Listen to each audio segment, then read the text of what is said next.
Welcome, everyone. I'm Chari Elam, and I am so excited to introduce you to a friend of mine today. This is Jake Osborne. He and I have known each other for a few years. Gosh, been about five, 6, 7 years now. It's been a minute. Yeah, Yeah, if not more. 2015 or 16, I believe. Yeah. How are you, Jake? I'm doing just fine. Yeah. Sure. Who's my favorite gal from Texas?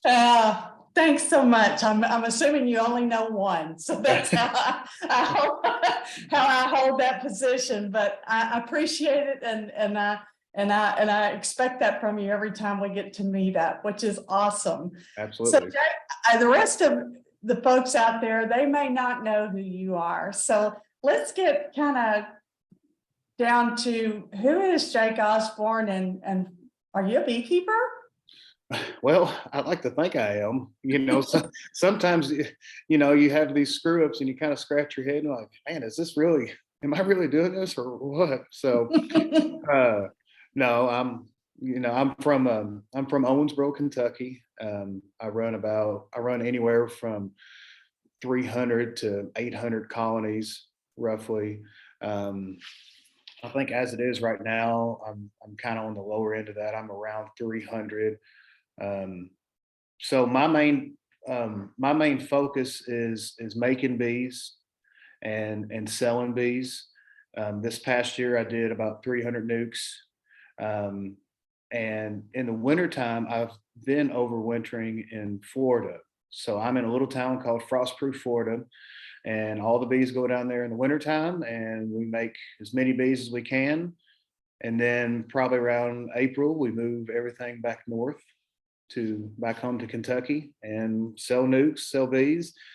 While I'm here in Kentucky, I also try to make some honey, and because I've got a bunch of local stores that I supply, and so yeah, it's just a little bit of what I do.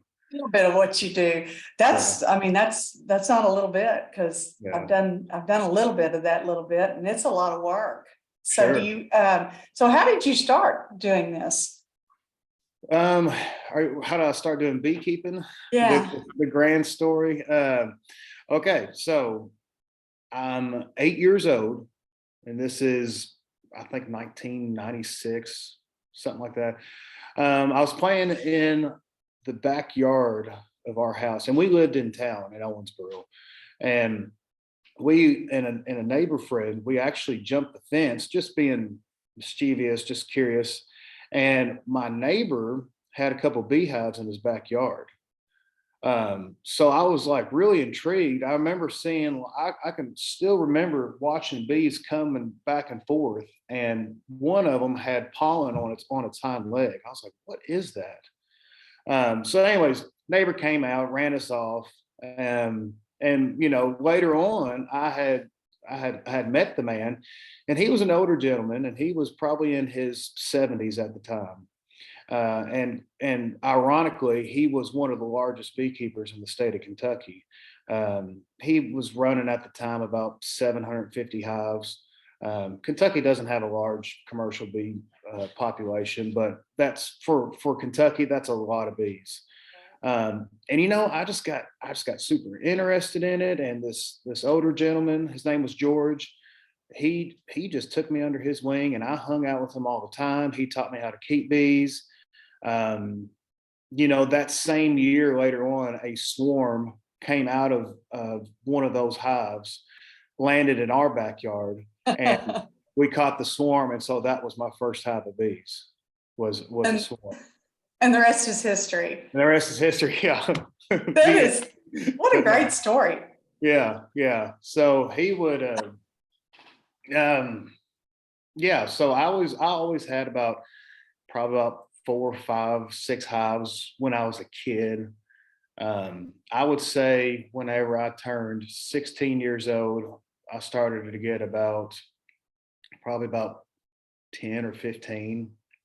Wow. Yeah. And so went through high school doing that. I went off to college at Western Kentucky University, and I was studying horticulture. I really enjoyed doing the landscaping and, nursery plants and stuff. But the bees kind of stayed with me. And whenever I went to college, they're like, "Oh, you keep bees? Well, we would love to have bees here at the university farm." So then I got that going. Me and another guy had got the bees established at the university farm in Bowling Green, Kentucky. At this time, I'm running probably about 20 to 30 colonies. And then the university farm had about like, I don't know, 10 or 15 hives. So I was doing that. I was teaching, I was kind of helping some students that were interested in beekeeping there. So yeah, and now it really starts getting interesting.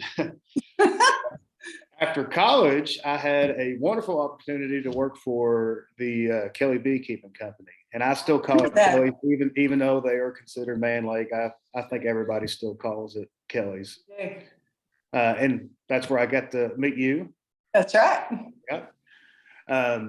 When I was there at Kelly's, I worked there for a little over 2 years. When I got there, I was the apiculture specialist. What a wonderful title! It really is. Basically, I was teaching beekeeping classes. I was helping customers with their bees. I worked on new product developments and did a few other things there, kind of make the process more efficient and some stuff like that. And that was a very, very wonderful experience because I got to travel and go to all these different places, all these different conferences, and not only sell bee supplies, but also to meet wonderful people that were in the industry. I guess it was probably 2000. Let's see, let me think for a second.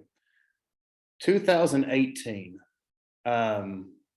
I had left Kelly's and I had the wonderful idea, I'm going to be a beekeeper. I'm going to be a commercial beekeeper. And, I had met a good friend of mine. His name's Rick Sutton. He's out of Central Kentucky, and he had a place in Florida. I was like, okay, I'm gonna help Rick out, and then I'm gonna have my bees, and then I'm gonna do this, I'm gonna do that, and you know how that goes. Everything went kind of okay, but it was mainly a learning experience. So in November of 2018, I packed up, and at this time I had 80 colonies. Wow. Packed up 80 colonies and I took them to Florida. So, and I just completed my 5th season in Florida. Wow. Yeah. That's a pretty good plan to overwintering there. You don't have your bees are building. They don't stop building all year. Yeah. It's well, so I'll tell you, just to get into a little bit more detail about it, the game plan is they're here in Kentucky. They make honey, and then usually probably about August, that's when things are they just shut off. You have that summer dearth. You may, where I'm at in Western Kentucky, you may not have a fall flow. You'll definitely have some pollen coming in, but it's more than likely you're going to have to be feeding a little bit. But so the game plan is in November around Thanksgiving, it's already cooled off. The bees they're ready for winter. They're going into dormant mode. Okay. Because it gets pretty chilly here at the end of November. All right. Then we move them to Florida. And when they hit Florida, you got the temperature that is much, much higher. We're looking at probably that time of the year in Florida, you're still looking at mid 60s, lower 70-degree weather. The days are actually about 30 minutes longer. Oh, wow. So when the bees go from Kentucky to Florida, it's like, boom, it's springtime. Springtime again. It's springtime again. Look at that.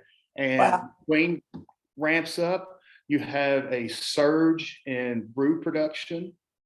And then probably in middle of December, or probably late December in Florida, the maple trees start blooming. So now it's on. Here we go again. Gosh, That's awesome. So you really can just be making bees, except for your honey production in Kentucky. That's pretty cool. That's an awesome plan. I knew a lot of beekeepers pulled down to Florida for winter rising, you know. It's been a great strategy up until now, and we can get into that here in a little bit. Things have changed in Florida. Let's put it that way. Well, I'm gonna guess that has to do with regulations and such. No, Oh, actually, good. it's nothing like that. Basically, what had happened was there's a few things, especially this past season. The citrus industry is really struggling right now. They have a disease that's called greening, and the greening disease is actually there's an insect that pierces the plant. And basically, in a nutshell, the pipe work inside the plant, the xylem and the phloem, is getting clogged up, and the tree is essentially suffocating. And they're really having a hard time with it down there. You're seeing a lot of grows that used to be just rows upon rows of emerald green, orange trees, and it's all brown. It's all, they're Oh my clearing it. gosh. Mhm. Yeah, Huh. yeah, it's a big deal. And back to what I was saying, you have that maple that starts in late December, beginning of January. You also have, if you can get into good locations, you have willow trees that bloom. But the orange nectar flow was your big building time for the bees. And there's just not much of a nectar flow anymore because a lot of the trees have died out. So do you think that that's going to adjust your future, or what do you think is going to come of that? Yeah, I think I haven't completely decided yet. I'm really considering overwintering here in Kentucky, only because of some techniques that I've learned.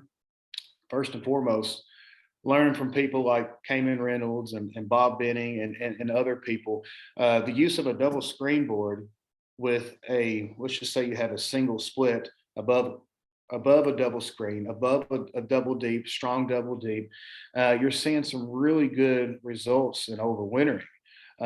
So I did kind of a trial this past winter. I left 50 colonies here in Kentucky, and I had some really good successful overwintering doing it that way. I had a lot of them above a double screen and had really good success with that. So you're using the warmth of two colonies, and only separating with that double screen. That's And right. then, so you got a full colony upstairs, full colony downstairs. Right. Or is it a nuke? Is it a nuke size or a full size hive box? Well, they're in a single deep hive body. Gotcha. So basically, you have a strong double deep, and then you have a double screen. Okay. And then you have your smaller single hive body colony above it. And so the warmth from the strong colony goes through the screen of the double screen and keeps that top box warm. And so you have, yeah. So you're able to overwinter with virtually a new split, a new colony, and it come out a winter of nice, robust colony. That's right. That's a great plan. That's a super great plan. Well, I love that. I love that. So I want to ask a couple other questions. I could talk about that all day, actually. So honey production, you said it's not, what do you yield per colony in Kentucky? Are you looking to get a decent honey production this year, or is it just normal, or where are you? So currently, right now, it's been pretty cool, pretty chilly. The bees haven't been able to fly too much. Here where I'm at in Western Kentucky, there's the locust is blooming right now. The black locust is blooming. Right. The blackberries are opening up. And then tulip poplar, I would say tulip poplar is probably about a week to 10 days out. And it's so funny because I've got a cousin in Tennessee, and it's the complete opposite. The poplar is blooming, but the locust hasn't started. It's just weird. Weird, isn't it? Yeah. Because y'all aren't far from each other. Yeah. Huh. And to me also, what's weird is that we see all that in April, because I'm Southeast Texas. Mm-hmm. And of course, Texas is, it's almost a nation big. So we have, subtropic, tropic, and Right. northern, wear parkas till, till Yeah. June. So, that's crazy, because our black locusts were blooming in April. That's amazing. So you go through, your flow goes through probably well into July then, mid-July? Is that Yeah. what we look at? Yeah. I've one thing that my bees also work is the soybean crop. So the actual row crop. And that's a tricky subject. And I hope somebody who is a far better expert at it than I am will speak up and maybe clarify some things for me. The soybean row crop doesn't necessarily produce nectar. If you get, and but it does, but some varieties do. Some varieties don't, some varieties do. It seems that in the river bottom sandier soil, the soybeans will produce nectar. I've where I'm at in Davis County, Kentucky, the west side is more of like a Midwest feel, very flat, very wide open. But the east side of the county, you start to get into some hillier ground, some more of a clay type soil. And I've had bees on the east side and I've had bees on the west side. And at a particular time of the year when the soybean is blooming, the ones on the east side don't bring anything in. It's just completely dried up. But the ones on the west side do. Again, Interesting. I'm definitely not an expert on that. I'm just kind of feeling around and figuring things out on my own. But Huh. I'm hoping that it's right because I'm going to be positioning some of my bees towards the west end of the county, along the Ohio River, along the Green River, and uh, and yeah. So hopefully, I will continue on my nectar flow after all the hardwoods bloom and the woodland flowers bloom, and then continue that nectar flow up and through July. So we'll see. Awesome.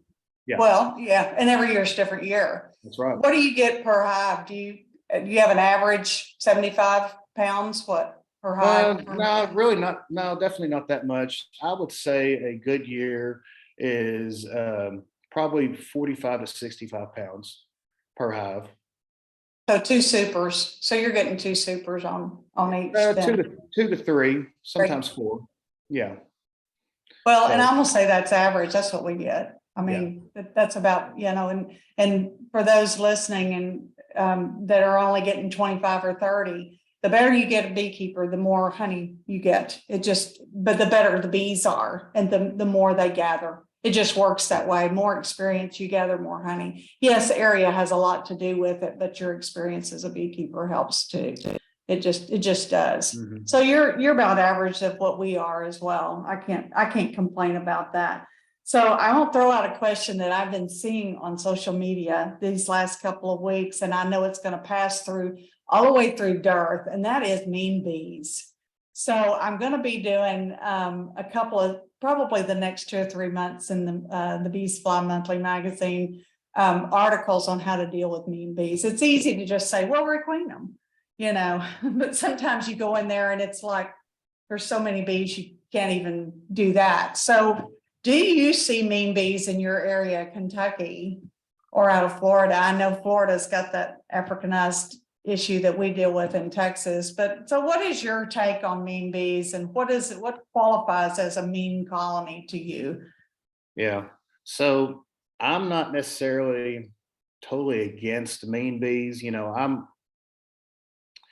It's been my experience that mean bees or aggressive bees are actually more productive. Yeah, There's the queen seems to lay more. They're more disease resistant. They're better honey producers. That's just my observation. But I understand that folks that have 2 or 3 colonies that's in their backyard, and they got neighbors. It's just not ideal. You don't want that. Of course, yes, you can requeen them and whatnot. But I've found out that one thing you can do is have maybe a small community feeder. So whether it's a large bowl of some sugar water with some floats in it so the bees don't drown, if you were to put that out there and actually have bees that are working that community feeder, they're less likely to be aggressive as you're doing an inspection.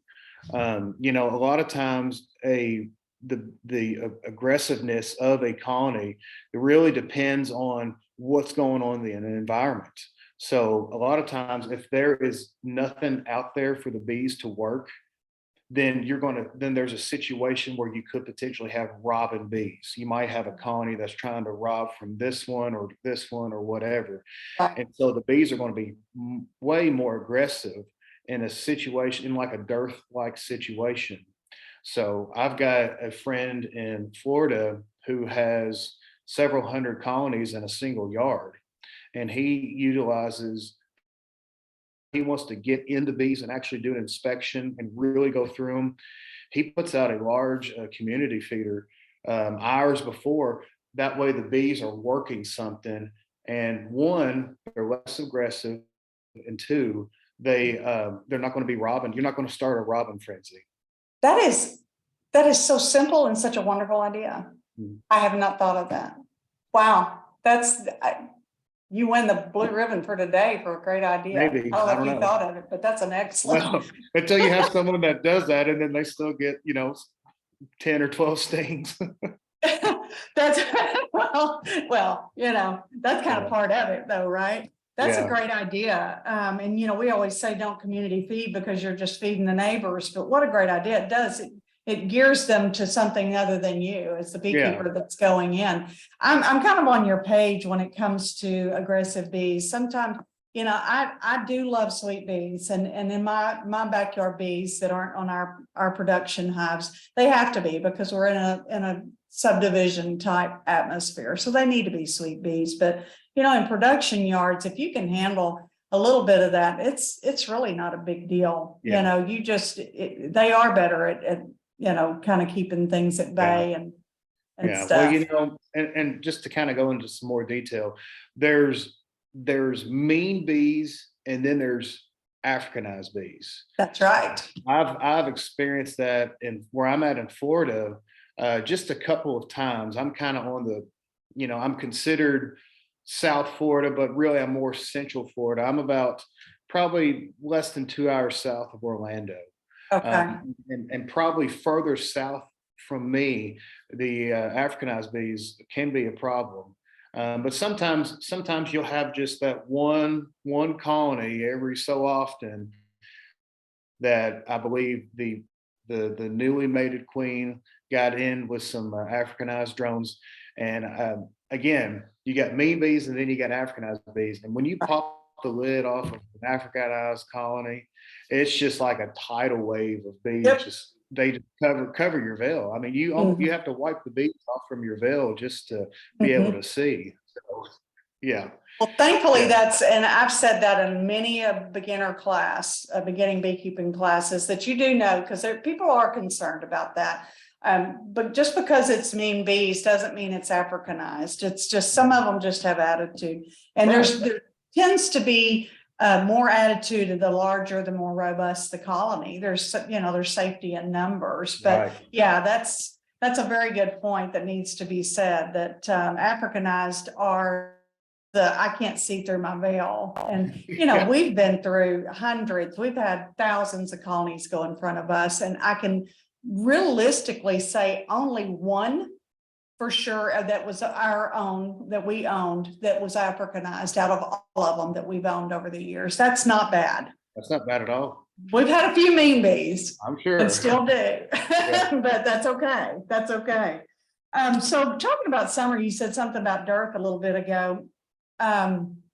So if you're summering in Kentucky, what are your summers? Are they in the 90s like we are, or are they? Oh, man, Y'all get hot. It's hot, it's humid, and honestly, being back and forth from Florida, there's been several times in the summer where I will look at the temperature and the heat index, and it's relatively the same as South Florida.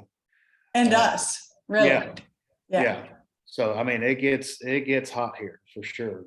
So, and we're really going to be talking about that here very soon. We've got June and July. We're going to start wanting to think July anyway, start thinking about giving the bees some ventilation and such. How do you go about doing that? Do you just ventilate the top, prop the top lid? What do you do? A big thing that I do whenever I'm selecting a location for a bee yard is I want it to be near a tree line. So what I will do is I have a loader, a skid steer loader, and Right. all my bees are palletized. So in the cooler time of the year, like now, the hive, let's just say here's the tree line, the hive, the pallet of bees is right here. And what I'll do is later on, as it get warmed up, I'll move that pallet over to where it's closer to the tree line, if not underneath the tree line. I'm just moving it literally 5 feet. There might be a half a day of, confused foraging bees, but they'll eventually find their way to their hive. And so that's one thing that That's a if good there plan. is honey, yeah, on, if I'm in a situation where I'm actually making honey, I'll just take a stick and place it underneath the corner of the lid and just have a little bit of ventilation that way. Yeah. So I have a big problem with high moisture honey here. I don't know if it's because of the humidity or the type of nectar that comes in, but I'm telling you, I've seen capped honey with a 21% moisture content come off the hive. Us too. Yeah. Us too. So the more I can ventilate the hive in the honey production, part of the year, the better. So Yeah, and every year, it's like it keeps us on our toes, doesn't it? Last year, we were super low. We had some that were, gosh, I think we had one that came in at about 15 and a half. And I was like, what the heck? Year before that, we were at 21 yeah, something. And so we yeah, were, pulling moisture off of honey for weeks, it seemed like. yeah. So I get you. Well, summer dearth is a big deal. So do you leave a super on or do you just feed for dearth? Are you? Um, Honestly, I do different things just because I'm still kind of deciding on what is the best method. Because I've done all different things. I've done a double deep. I've done a single colony. I've done a story and a half. I've done all kinds of different configurations. But when this after the honey is pulled off, I would like for all my bees to be in the double deep configuration because that's how I want them to overwinter. Okay. So right after, as soon as the summer dearth, as soon as I pull the honey supers off and the the summer dearth is here, there's nothing else coming in. Most of the time, my population of bees is still very strong from that honey producing part of the year. I still have strong colonies. So that is an excellent time to whenever I add that second hive body, or if I was making honey with a double deep colony, what I'll do is I'll add in undrawn frames, and I have the population there. I'll feed them, and they will draw that out very very easily. So yeah, starting in August when the summer dearth happens here where I'm at, I'm already starting to think about winter and preparing the bees. Well, a good beekeeper does. We have to, because you got two sets. You got or spring honey making and you got winter. Yeah, So when we're not doing one, we're planning for the other. that's right. Great stuff. I've learned quite a bit. So I look at the clock and we're kind of out of time, Jake. I hate that. So in closing, what do you think? I didn't tell you I was going to ask you this. So if you don't have an answer, it's okay. What do you think is the biggest thing you've learned in beekeeping that you went, oh gosh, I can't believe I didn't know that, and don't ever do that again? Yeah. Okay, so the biggest thing that I've learned, and I think about this all the time. You get what you put into it. All right. You get what you put into it. And I'm not talking about a necessarily philosophical aspect. I'm talking about an actual physicality of it. So if you want, I always tell new beginning beekeepers, you got to do three things if you want to be successful at beekeeping, you got to do these three things. You got to treat for mites. You got to have good queens. You've got to feed. All right. So whenever I say you get what you put into it, if say you're in the process of finding a new queen, do you want to buy that $15 queen from this person or that $40 queen from this person? You see where I'm going with that? Yes, I do. You know, Get what you pay for. you get what you pay for. You know, if do you want to save a little bit of money and not feed the bees, you know, and think that oh well, there's going to be a nectar flow that's going to happen, and then it don't, you know, or Yes. go ahead and spend the money and feed the bees. So that's probably the biggest thing that I've learned with as far as especially as a commercial beekeeper, you get what you put into it, you know. So do you want to spend the extra money and get these frames or you know, cut back and Yeah. get these frames? It all plays out in the end. Boy, that we did that one once. Golly, got a deal on a half of, I don't know, Yeah. a big load of frames, and it was like, for anybody out there, don't do that. Yeah. They need to be waxed, okay? Because then they came not waxed. Anyway, we won't go down that road. So you're saying action, reaction. Yeah. You know, you got to put forth the effort for the reaction to be the proper 100%. result. Yeah, for 100%. sure. Good advice right there. Yeah. Well, Jake, I really appreciate you visiting with us. I really do. And don't be surprised if in a few months or maybe next year, this time I holler back at you and we do this again. How's that sound? That sounds great. I love it. Thanks, Jake. We'll talk soon.